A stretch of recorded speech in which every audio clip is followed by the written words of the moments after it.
What's going on, guys? Welcome to Purgatory, and today we are on Splatoon Twitter checking out all the things that they've updated us so far on Drizzle season, starting with the full year anniversary with the Splatfest of all the 3 idols, and they even announced the amiibo and whatnot. We're not going to go through this right now. This is all stuff that's coming out in Drizzle season and a little bit after, because on September 8th through the 10th, that is when we will have the Splatfest. I personally am Team Big Man, but I honestly wouldn't hate it if Fry won as well. My second account, actually, it's probably my third account at this point, but it's the #1 Fry fan. Yeah, so if she wins Splatfest, I think that'll be the best underdog story. On top of that, we go on to our first ever kit to come with Drizzle season, and that is the new weapon, actually, which is the Dread Ringer. And this thing is interesting. I don't know if they gave us any information on the kits. They gave us information on the new map of Salmonid Smoke Yard. This weapon here looks pretty interesting. There's gameplay on the Japanese account, but it doesn't seem like they actually gave us the thing here that we got. And we got to look at Salmonid Smoke Yard and how they're telling about it, this whatnot. It's really nothing to really say here. It looks almost exactly the same. I'm just wondering if the walls out here are still going to be inkable, and that's really it. Everything else in here looks about the same. They gave us information on the new work clothes, which is pretty cool. But the biggest announcement that I'm really excited for is the big run coming up. So this big run is going to happen on the day. If you're in America, usually these release early, meaning since I'm in Texas, these release about, I believe, at 8 p.m. at night or 7 p.m. at night on the day before. At least August 31st is, I believe, would be the day. So for that same day when this season releases, 5 p.m., I don't know if that's Pacific Standard Time, and it's going to be on Umami Ruins. I'm actually really curious to see how it functions on Umami Ruins and to see what kind of backstory they give the map. And it would be kind of interesting to see what kind of backstory, to see why there's water in the desert like that, like flooding amount of water. And again, it's a video game, so in the end, you really shouldn't care about it. Like, it's just a video game. They're just here to have fun with cool ideas in a world where a lot of it already doesn't make sense. The new Grizzco weapon looks like to be the Splat Dualies. You can kind of see wow, now that I enhance the image here, I could definitely is Splat Dualies, so you can see the outlines here. That looks really cool. The new clothing options, we saw that in the trailer, we saw those exact pictures, so we're not too concerned with that one. But this causes concern for me now, and I'll explain at the end of the video. So we have the heavy edit Splatling here.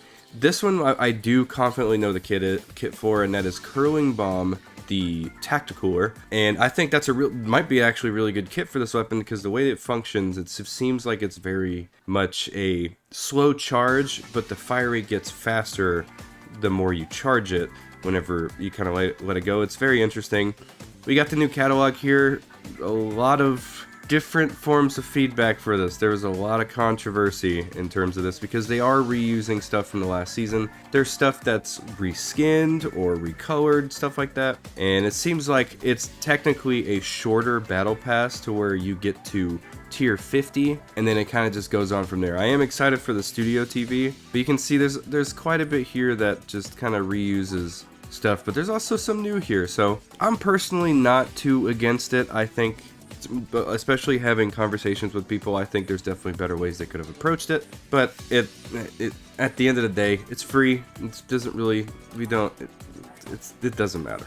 Next we got the Octobrush Nouveau, which I personally don't know if I like. It seems like it's going to be more of a support brush with Squid Beacon and Inkstorm. I don't think Inkstorm is needed on a weapon like this. One of the most inkable weapons that inks, I guess, turf inking. I don't really know the good terminology behind that. But Beacon kind of makes sense, because this guy's aggressive. He can go in and he could stick that Squid Beacon in the corner and just zoom past other people. It is slower than the ink brush, but still, you can make past some people, get behind them, put the Squid Beacon down, and there you go. Custom GooTuber. This one, I've seen a lot of mixed opinions about. I personally am kind of excited to give it a try. I personally never used a GooTuber, ever. I don't think I ever have. I tried to pick it up, I think maybe in Splatoon 2, but I was not good with it. It comes with Fizzy Bomb and Ultra Stamps, so it seems like they're trying to make a more aggressive approach from it. Trying to be aggressive with this weapon might actually be fairly rewarding because of the things that they give you here. Ultra Stamp, I feel like they could have probably given it something else that isn't Ultra Stamp, because Ultra Stamp is like a melee, pretty much, weapon. The Goo-Tuber is a charger. It's a long-range weapon that you absolutely should use more at the distance than you can up close. And then over here they just announced the Zipcaster challenge. So this, I guess, like a Zipcaster challenge, yeah.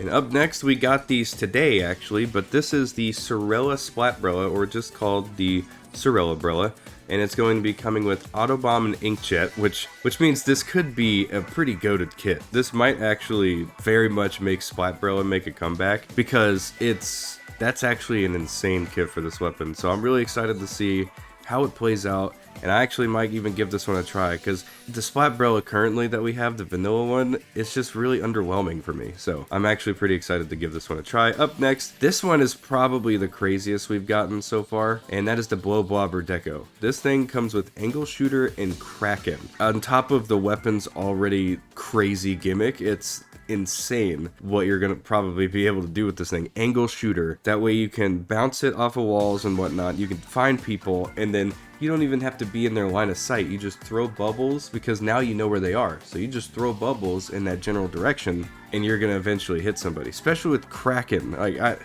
Dude, this is crazy. I think this is fantastic. Could you change the special? Maybe. Angle Shooter though? Oh my gosh. But lastly, today we got the Ballpoint Splatling Nouveau. And this one, man, I was really hoping for something else, but I'm not too hurt by it, to be honest. It comes with Ink Mines and Ink Vac, and I do like the color combination that they got going on here. It has a more of a white aesthetic to it, and it's cool. And it seems like they're definitely doing more of a ballpoint splatling that will backline more effectively, especially with Ink Mines and Ink Vac. But I think anything other than Ink Mines would be better for this weapon. A lot of people were saying Beacon would be really good for this weapon, and I think that was in Splatoon 2 or Splatoon. I think it was in Splatoon 2. So I don't know. I don't think I ever really used a ballpoint in Splatoon 2. I didn't have much weapon variety in that game. But that's about it that we have, and I wanted to go ahead and show you some of the gameplay that we have going on here today. So this is the heavy-headed Splatling, and as this plays, you kind of get a look at more of the map, and you can see right here that so if we go back, you can see here there's a lot of inkable walls this time around. Seems like Nintendo actually added some inkable walls, especially with these trying to get up on these grates. Seems like you can definitely try to make your way around on this. It looks like you might not be able to ink this. This does not look inkable at all, which is a little disappointing. But the fact that this is, and you can pretty much get around, it kind of gives me classic Hammerhead vibes from Splatoon 1, funny enough. But this heavy-headed Splatling, you can tell, it takes a bit of time to charge up, but if you have it max charge, it shoots really fast. It's also kind of blurry, but that's for a different day, I believe. We got the gold dynamo there. We got the ultra stamp coming from that Goo-Tuber. We still have yet to learn what gold dynamo has. Apparently has splat bomb. We still have yet to learn what the stringer has, and we still have yet to learn as well what the sloshing machine has. So we'll see. I'm kind of looking forward to this weapon in particular. We do have gameplay of the Dreadringer as well, but this time I want to go ahead and talk over this for a little bit and talk about something just feels off about this update.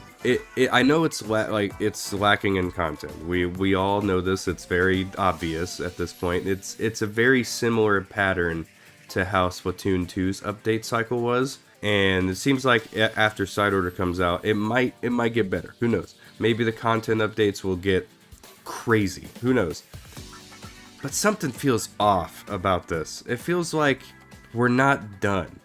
I know we still have yet to learn about the kits and all of the cool stuff they're adding to the game, but something feels off. It feels like we don't know everything yet that we didn't already see, which leads me to believe that we might be seeing some sort of Side Order information, whether that be a trailer or an actual surprise release similar to how Octo Expansion's release happened. I don't know. Something just doesn't make sense here, and it could just be the fact that it lacks content. But Nintendo's speedrunning these kit reveals. They revealed 3 kits today, and I assume they're probably going to reveal 3 kits tomorrow. We still have yet to see tweets about the 2 new maps, but we did see a tweet about the Salmon Run map. And we still have another week, pretty much, a week and a half, until this new season comes out, and we're usually learning about something almost up until the point the season ends, at least from my memory. It's either they're going to have a really big announcement. The only thing I think they could be announcing as well, there's one of 2 things. One is side order, something side order related, whether it's a release trailer or release date, or that leaked tournament thing that people were talking about that apparently was going to come to the tail end of the season. And now, obviously, that doesn't make sense to just release at the tail end of a season. It makes more sense to release it on a season, like especially with Drizzle season coming up. It makes sense to release something like that on the season. So we could, maybe that's like a really big announcement for them and a big announcement for the community, because it actually is something pretty big for the community. So that's the only other thing I can think of that might be coming out soon too. I'm not entirely sure. I think there's just a lot of sus. It's a lot of sussy moment, and it seems pretty, I don't know, but I guess we'll see here in the future. But I think I've ranted on enough. I'm excited for the season, guys. We're trying to keep it rather positive around here. The new maps look aesthetically pleasing. They look amazing. I hope the layouts are actually good. It seems like Crab Leg Capital might actually be a good map. This map, on the other hand, the Ship-Shaped Cargo, I think it's called. This one still looks pretty promising, but we don't really get like a good overview of the layout as much as we do with Crab Leg Capital. So again, excited. September 1st can't come soon enough. We're gonna be covering, especially the maps on release, and especially going to be playing some Big Run. I might even live stream me playing some Big Run. Anyways, I've gone on long enough. Thank you guys again so much for watching. Hopefully you did enjoy the video. Make sure to leave a like if you did. Make sure to subscribe if you're brand new to the channel. Let me know down in the comment section below. What was your favorite kit reveal so far? Was it one of the new main weapons? Are you huge on the Tenebrella or the Sorella? Did the ballpoint catch your attention? I don't know. Let me know down in the comment section below. I love you all. Have an absolutely fantastic day.